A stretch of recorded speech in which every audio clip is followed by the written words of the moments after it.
Let me say a little bit in terms of introduction. I'm going to start off the course, the first half of the lecture, then Dr. Clint is going to take over. And I want to acknowledge a couple of people. Most importantly, the filming, which is not totally free, is being supported by several associates of the Child Study Center, which is fantastic. We're also very grateful to our colleagues who are putting up with the hassle of creating presentations that are going to potentially go on the web. There's information on the website, which you can go to, and once we get everything up and running, there'll be reading and other kinds of materials on that website every week. We're supposed to always say what our conflicts of interest are. Both I and Dr. Clint have various federal grants and book royalties. I also edit the Journal of Autism. We're filming this week, as you heard. We went over the logistics. Next week we'll be down in the ground floor conference room. One of the things I've discovered, there's not a single adequate text. I tried to write a textbook a few years ago for Cambridge University Press. It's a wonderful book. It's paperback. It's part of a series. It's $80 for a paperback book. So if you want a relatively cheap book, a less expensive book, this one, which just literally came out, is $18 on Amazon. It's about this thick, and it's fantastic. We will have some things from the Handbook of Autism, which is more of a reference book. We have about 15 to 20 students in the course. We're going to talk about that. We've talked a little bit about the seminar and the field placement aspects already. Today we're going to have a very selective introduction. This is an unusual course. I think it probably was the first one in the country on autism, and it still is one of the few of its type. I'm going to talk a little bit about diagnostic concepts, history, epidemiology, neurobiology. Dr. Clint's going to talk some about social development, psychological functioning, a bit of the autism program here at Yale, and then we'll have some time for questions. Now, if you go on the internet, if you go to Wikipedia, which by the way don't ever cite in a paper, at least one you give to me, but it's a handy source of information. If you go to Wikipedia, you will find a PDF file of the first paper on autism by a man named Leo Kanner. Leo Kanner was the first child psychiatrist in the country. He wrote a paper in 1943. We're going to talk a lot more about that, and we'll have a chance to talk about Leo Kanner several times during the course. One question is, did autism exist before Leo Kanner? Well, nobody recognized it, but certainly it must have existed. And in fact, if you go back historically, this is a picture of Victor, the wild boy in France. Probably many so-called feral children, children that people thought were living with the animals, probably were children who had autism and who'd been abandoned. And if you go back to read some of the reports of these so-called feral children, they have many of the characteristics we see in children with autism today. In the 1860s, a great British psychiatrist, a man named Maudsley, for the first time talked about children having what he called insanity. At that point in time, people had no knowledge of the kinds of things we talk about in terms of mental disorders today. They talked about things like insanity. People thought that children were somehow protected because they were children. And in fact, he said, no, I've seen children who are quote-unquote insane. This is interesting because it actually brings a thread through the work, which we'll come back to, which is thinking about, is autism, is it a developmental disorder? Is it a mental illness? Is it like schizophrenia? What is it? And we'll come back to that. However, the term childhood psychosis, which was the more modern term for childhood insanity, and childhood schizophrenia became synonymous. Anybody who was very, very disturbed and who wasn't mentally retarded or intellectually impaired, they said, oh, that's childhood psychosis, it's childhood schizophrenia. This continued really in this country until 1980. Leo Kanner was the first child psychiatrist I mentioned in the country. He was actually a refugee from Europe, fled the Nazis, was hired at Hopkins to bridge the gap between pediatrics and psychiatry. He reported his paper in 1943 on 11 children who he said had two things that were essential. One was autism, living in your own world, being cut off from other people. And he had very interesting, provocative, and evocative ways of talking about this. On the other side, he said the other thing that was essential was these were children who had trouble with change. How many people have ever actually seen a child or an adult with autism?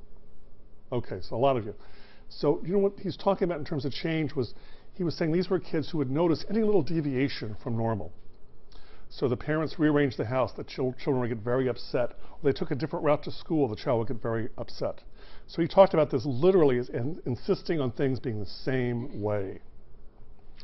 Also, however, as part of this kind of the flip sideness, in a sense, in terms of insistence on sameness, he said, well, another part of its resistance to change, he talked about some of the unusual behaviors we very commonly see in younger and more classically autistic children.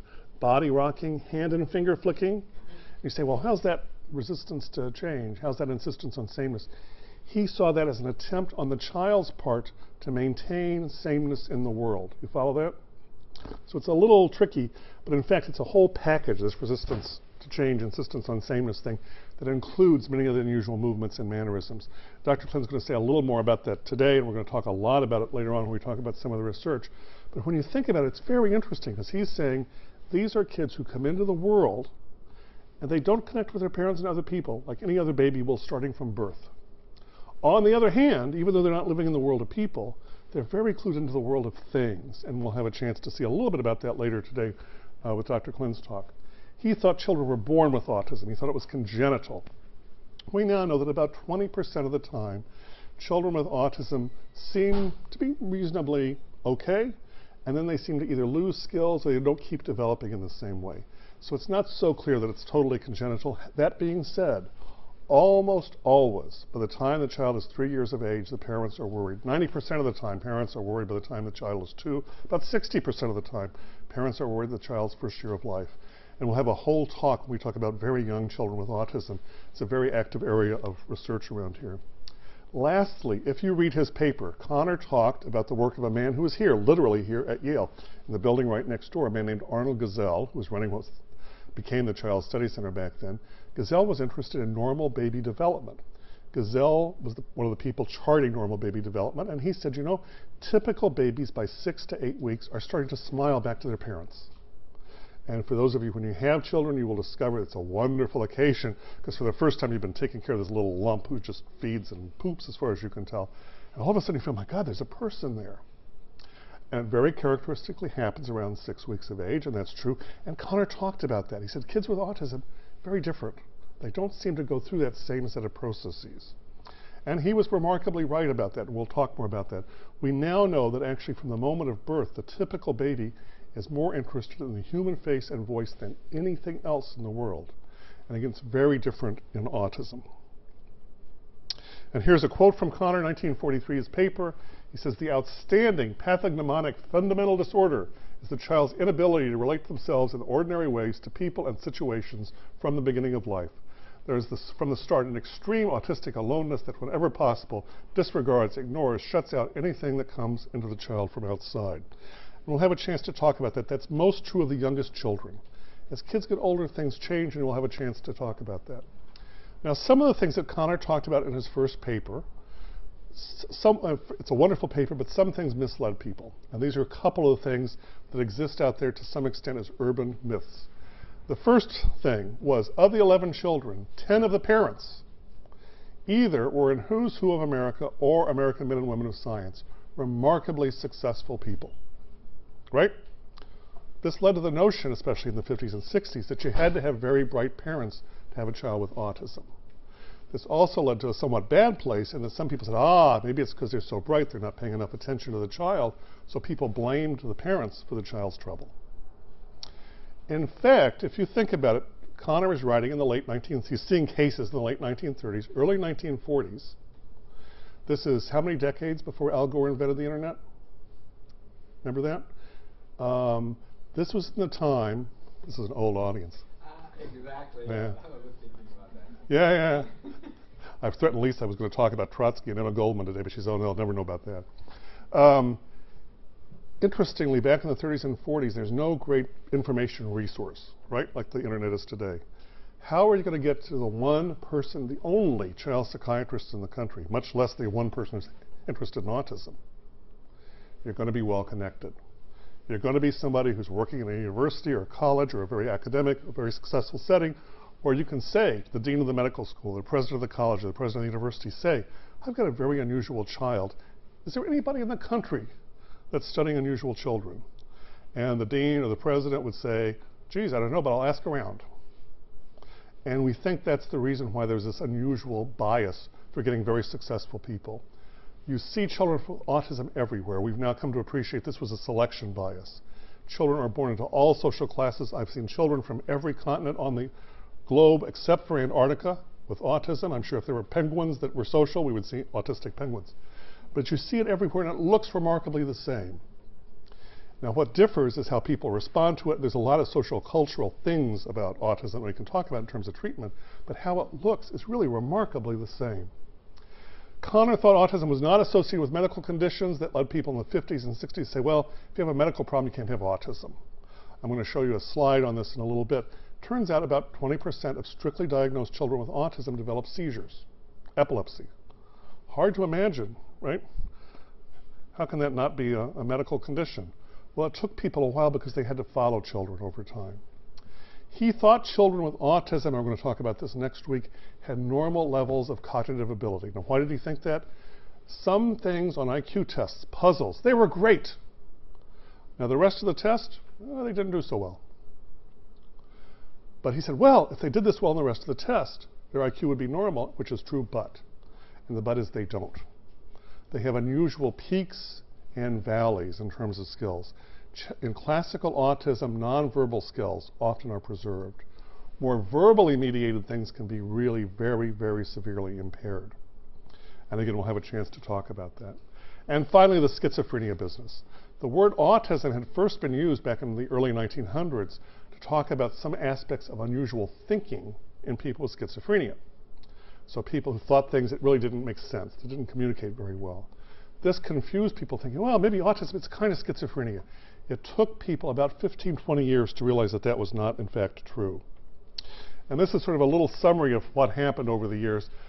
The most important thing to know is in the 70s, people in Great Britain started looking at children with autism and looking at children with schizophrenia and said, you know, this is not the same. Kids with autism have trouble from very early in life.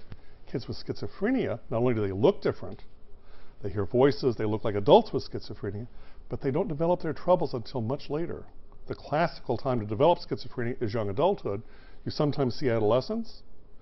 Very rarely do you see children. It's much less common than autism.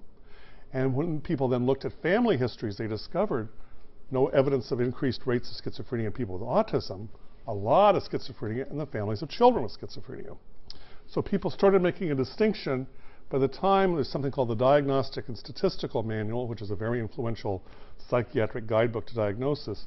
The third edition came out in 1980, and they included autism for the first time.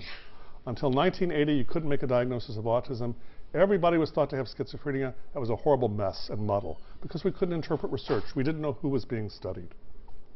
So there's a new category of disorder in DSM-3. It has changed over time. They've been through various editions. This is a very short summary of what's the current edition, DSM-4. This came out in 1994. It's the fourth edition. You have to have trouble in the social area in terms of language and play, and also these unusual behaviors. It has a good balance of sensitivity and specificity. It works very well. It works well around the world. There was a lot of work that went into DSM-4. Dr. Klenn, who was then, I think, probably a postdoc, right? After that. Even antedating being a postdoc. We actually had 1,000 cases, 100 raters, 20-some sites around the world. It was like Ben-Hur in the chariot races. And it continues to be, for the moment, it's the current definition of autism that's used predominantly in the United States, but also very much around the world. There are also, and we'll have a chance to talk about this next week, other approaches to definition, rating scales, checklists, and we'll have a chance to talk about some of these. And again, these have their uses, their pros and their cons. One of the problems is, what's the gold standard? How do you decide somebody really has autism? We don't have a blood test. We don't yet have any physiological things. Turns out the so-called gold standard is you get some really experienced clinicians together and say, hey, you think the kid's got autism? And so it's a bit of a kind of, dog chasing its tail in some respects. We need better and different approaches, and you're going to hear about some of the work a little bit today, but more when we talk about infants, trying to come up with better screening methods for finding autism in very young children. I sometimes say my wife is a pediatrician. It's like somebody came into her with an 18-month-old and said, I'm worried my child is deaf. And she pulls out a 15-item deaf questionnaire. They say, no, I don't want to fill out some paper and pencil thing. I want a hearing test. Well, we don't have that for autism, but that's one of the things we're aiming for. We would like something, you'll hear a little bit about it later today, and a lot more about it if you're in the course later on. We're looking for better approaches that are more robust in terms of screening. The reason that's important, for many children, early intervention makes a big, big difference. And again, when you look into it, there's a lot of other categories that go along with autism these days. This may all change. When DSM-5 comes out, we'll have a chance to talk a little bit about these. I'm going to say just a word about them very briefly. Dr. Asperger was working in 1944. He reported on a series of boys. He was working, by the way, in Austria, so he was totally unaware of Leo Kanner's work the year before here in the States. He wrote about boys who had horrible social troubles. They couldn't join groups, but they had good cognitive and language skills, unlike children with autism, whose language was often delayed or very unusual or aberrant. They had motor problems. They had very unusual interests. The kid would know all the trains into and out of Vienna. The 6:15 stops at Leipzig, and so on. And the kid would have to take his parents to the train station to be sure the 6:15 got in on time. And he made the point that these interests actually interfered with the child's learning. And he mentioned that there was often a positive family history, that these were kids whose fathers often were somewhat socially odd. We'll have a chance to talk about this later on. I actually think Dr. Klin's going to show some drawings to give some examples in a few minutes. But Asperger's disorder is, again, recognized as an autism variant. It's in that same category. The difference is these are kids who have good language. Now, they don't have good communication. They know a lot of words, and they often are very fixated on a topic, but they can't necessarily carry on a conversation. There's a lot of issues in terms of thinking about Asperger's. Some of the things that Asperger said: the child talks before he walks, words are his lifeline. He emphasized that it's different in autism, and that although the social deficits are there, the language to some extent is also there. It's interesting, and we'll talk about it in terms of implications for mechanisms and intervention. When we looked at it in DSM-4 for this big study, in fact, we found some differences for Asperger's, which was the reason it was included, at least for the moment. There's someone who's going to be on campus in a few weeks, actually, who's screening the movie Adam, which just came out. I think just came out, which is about a young person with Asperger's. Anyway, it just came out. But there's going to be the person who produced the movie, I think, is going to be here on campus. We'll talk about that when it comes closer.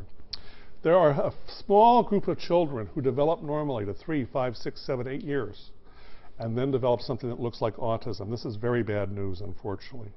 When you see this, most of these children do very, very poorly.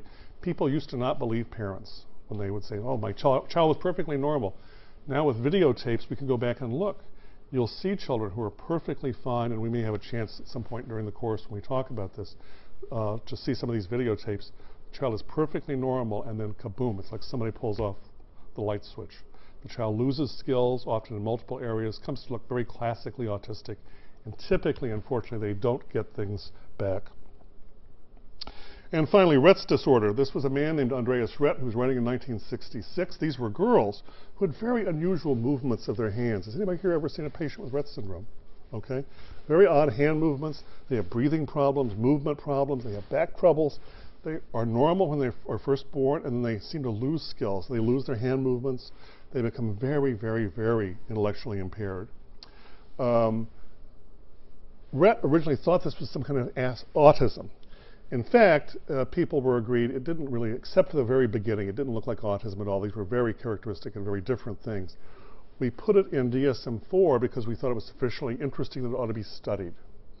And subsequent to the time that got put in, it has been found to be a single gene disorder. There's a very particular gene called MECP2, which is a regulator gene which goes confluent in Rett syndrome. And you can find boys with this, although it's very unusual. It's probably mostly lethal in boys. And again, it's very interesting as an example of something that's relatively rare, but very important because we can understand the genetic mechanism. And finally, there's a funny term, PDD-NOS, pervasive developmental disorder not otherwise specified. This means kids who have some features of autism, but they don't meet the full definition. Close but no cigar autism. This is a very large group of children. It's probably on the order of 1 in 100 and 150 kids. But very poorly studied. You can imagine it's hard enough to get federal money to study autism. Think of how much harder it would be to get something that's not quite autism. There are unlikely to be several subtypes of this, but it's a very interesting area of work. And when you hear those ads on television about how common autism is, they really are talking about the autism spectrum, and especially about PDD-NOS. Let me say a very little bit about epidemiology. There's a wonderful chapter, which we'll put on the website for anyone who's interested, by a man named Eric von Bohn, from the Handbook of Autism. He makes several important points. One is that various things happen in terms of looking at epidemiology. There are important implications of how big your study is, how small your study is. Small studies find higher rates, probably because they do a better job of finding cases. He also points out there have been changes in definition over time. Also, there's a problem, which is that sometimes parents want the autism label to get services. It's a ticket, essentially. Remember Willy Wonka? The chocolate factory is the golden ticket. It gets you a lot of services. And so sometimes parents will push to get the label to get the services. PDD, very broadly defined, is probably about 1 in 150 children. Autism is more like 1 in 800 to 1,000. Still not uncommon, but not as common as the broader PDD group. And this just shows you, this is data from Fonbone's chapter that I've actually graphed out. This shows you the rates of autism over time, starting with the first epidemiological study. But you can see, among other things, although things that look like they're going up in terms of the rate, we're also changing the ways we diagnose autism. So we're looking at a moving target. And particularly DSM-4 and ICD-10, which are essentially exactly the same, we specifically set out to have a system that worked well for more able as well as for less cognitively able people, which means we're going to pick up kids that were there, they just weren't picked up before. So it's not so clear that the rate actually has increased, even though it looks like it has. And furthermore, you can do something called confidence intervals around all those same numbers. And then you see that, in fact, there's a fair amount of agreement overall in terms of what people are seeing in terms of rates. So there's no question that more cases are being identified, but the question is there a real increase? And there are lots of issues in terms of changing definition, better diagnosis, more awareness, and this implication for services, a problem called diagnostic substitution. I mentioned in neurobiology early on, people didn't think there was much in terms of neurobiology, but as they followed children over time, it became clear two things. One was high rates of seizure disorder, epilepsy. Pretty clearly a brain-based problem, right? Seizures. The other thing was, as people started looking at family members, they became aware of a strong genetic aspect to autism. And we're going to have a whole talk on that later in the course. This is data actually from that book that I mentioned before. This is a sample from here in New Haven of, I think, several hundred people with autism. This is a sample from Boston. This is data from a normative British sample, 5,000, I think, normal, typically developing children, a normative sample. This shows rates of developing seizures by age. So this is first seizures, rates per 1,000, and here's less than 3, 3 to 6, 7 to 10. Obviously, once you've developed a seizure, you're going to drop out of this. It excludes children who have febrile seizures, if you only have seizures in relation to fever. So this is really epilepsy. In the normal sample, you can see the highest rate is less than 3 years. Then it goes down, down, down. By the time you get to be 14, 15, less than 1 in 1,000. Children with autism, either in New Haven or in Boston, high rates across the board, including a big group early in life, but then another big group in adolescence. It's not at all uncommon to hear a child with autism develop seizures as an adolescent. Someone like your age who develops seizures, I can tell you, you would be literally worked up the wazoo because it's very uncommon. Kids with autism, it's actually not at all uncommon. So this was very convincing to people thinking this is a brain-based disorder. Medical conditions with autism, there have been a lot of speculations over the years about people reporting cases of autism associated with X syndrome, Y syndrome, Z syndrome. The strongest associations are with some disorders like Fragile X and tuberous sclerosis, which are strongly genetic disorders. And I mentioned with epilepsy. The problem with many of the early case reports is there's a bias in case reports. Autism, as a journal editor, I get a paper. Autism associated with Down syndrome, 2 papers. I might publish that, or I might not. In fact, I've stopped publishing case reports for just this reason. But it's more interesting. Somebody sends me a paper, autism not seen in 2 cases of Down syndrome. Hey, I'm not going to publish that. It's not newsworthy. So it's a problem. There's a bias for people to be swayed by these positive reports of cases. So we have to do more larger epidemiologically based studies. And when you do, you find this. So some of the things that people saw early on, people said, oh, there's an autism association with congenital rubella. Kids with congenital rubella are often blind and deaf. They're very impaired. Interestingly, if you look at them over time, they look less and less autistic over time. Lots of interesting neurobiological findings. We mentioned the seizure disorder, high levels of a blood transmitter called serotonin. Serotonin is a transmitter in the brain. It's also found in the stomach and on the platelets. As a group, people with autism have high levels of serotonin. We'll talk some about that when we talk about psychopharmacology. Some of the medications actually work on serotonin. People with autism are more likely to have unusual reflexes that persist. There's some interesting reflexes that you see in babies that go away. There's one called, for example, the visual rooting reflex. If I take my pencil or my reflex hammer and I make eye contact and I go like this, typical person looks at me like I'm a crazy Meshuggah person. Person with autism, not every time and not every person, but a fair number will root. It's like you take a baby and you go to the same thing, the baby will root. And the idea is that the baby is sort of programmed to look for the breast. It turns out there's a host of these funny little neurological signs that you sometimes find in people with autism. There's some work on changes of the brain, actually in terms of the brain structure, especially around some things called mini columns, the arrangement of the brain in columns, the cortex, also something called mirror neurons. You're going to hear about the fusiform gyrus and faces in just a second. And there's a paper that just came out from us, which has yet to be replicated, but it reports high rates of placental abnormalities. This is a colleague of ours in OBGYN who asked us, gee, do you have any placentas of kids with autism? And they then did a study. And the abnormalities are these unusual, what are called trophoblast inclusions that persist in kids with autism. They're more likely to be there. Otherwise, they're pretty much gone. You also see them in kids with genetic syndromes, things like XXX syndrome or XXY syndrome, where they get one too many chromosomes. So lots of areas, and we'll have a chance to talk about this. We have a whole talk by Kevin Pelfrey on autism in the brain. There's a lot of interest in terms of thinking about brain regions and what the implications might be for understanding the social aspects of autism. And genetics. If you look, early on there was an impression of no genetics to autism, but obviously people with autism weren't so commonly reproducing. At that time the outcome was poor. Many people with autism ended up in institutional settings.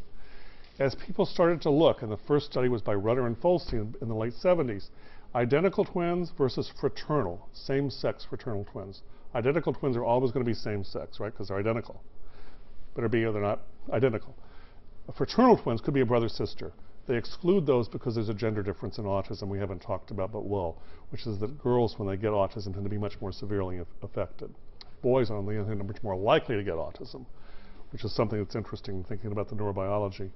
If you look, and this is all the twin studies lumped together, and again we're going to have a whole talk on genetics, about 60% of the time identical twins will have pretty strictly diagnosed autism. If one kid has autism, the other will. If you start to expand your definition a bit, you get up to 90%. That's not 100%, but it's awfully high. And here are the data on the fraternal twins, same sex. So there clearly is a very strong genetic aspect. The complexity, as you'll hear, is that probably there are multiple genes involved. And people have speculated based on mathematical models somewhere between 4 to 20, maybe even more.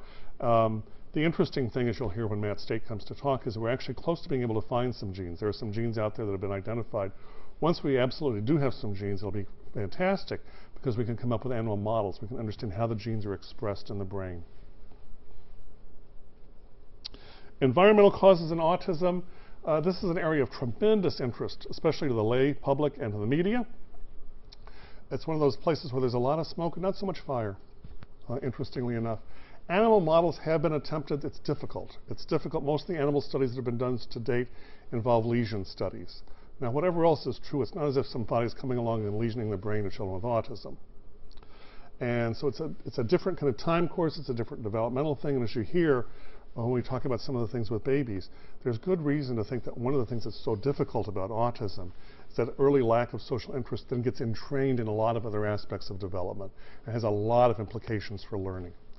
Identification of genes clearly will help because we'll come up with much better models. Immunizations in autism, we're actually having grand rounds in a couple of weeks with a man who's written a wonderful book called False Prophets on this whole topic of immunizations and autism. There's a tremendous amount of evidence that says immunizations do not cause autism. Immunizations prevent illness. Children who are not immunized die from preventable illness. But there's, again, a tremendous amount of misinformation out there. People have looked at other things like heavy metals, mercury, arsenic, lead, drugs, and other toxins. In fact, the data are pretty limited. People also have looked at cluster cases. Brick Township, New Jersey. It's a funny business. I had the experience a few years ago of having someone from one of the papers in Hartford call me and ask me about the outbreak of autism in Guilford, Connecticut. And I laughed at the guy. He said, "Why are you laughing?" I said, "That's the town I tell anybody who's coming to Yale they want to live in a good town with a good school district." I say, "Oh, go live in Guilford." So I was actually referring people with autism to Guilford, right? So it's a funny business. And again, on balance, the data for environmental causes is not horribly strong. There's a paper that'll show up on the reading list by Wing and Potter that summarizes all this. Outcome research, very briefly. As time has gone on, kids are doing better with early intervention. We're going to talk about outcome in, I think, 2 weeks. We have more people who are talking. People have higher levels of intellectual ability. Kids are now going to college. There's a whole set of books out there now for kids going to college. I mentioned the Chapel Haven program. It's for kids who are doing so well that they can almost make it independently in college, and they just need a little push to help them get those life skills up to the point where they can actually go and do it. Often the academic part's not so challenging. It's the social and the unstructured part that is.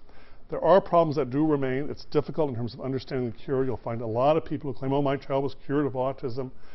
Over the years, seeing thousands upon thousands of children, probably I've seen 5 that if I met the child, I wouldn't necessarily know that they had autism. But that's 5 out of, so probably somewhere over 7 to 10,000. So I remember those. Now, it's not to say people don't do a lot better, but often there's some residual problems, which is not surprising. This is a very serious problem. But again, and we'll talk about what normal means and what cure is. Treatment.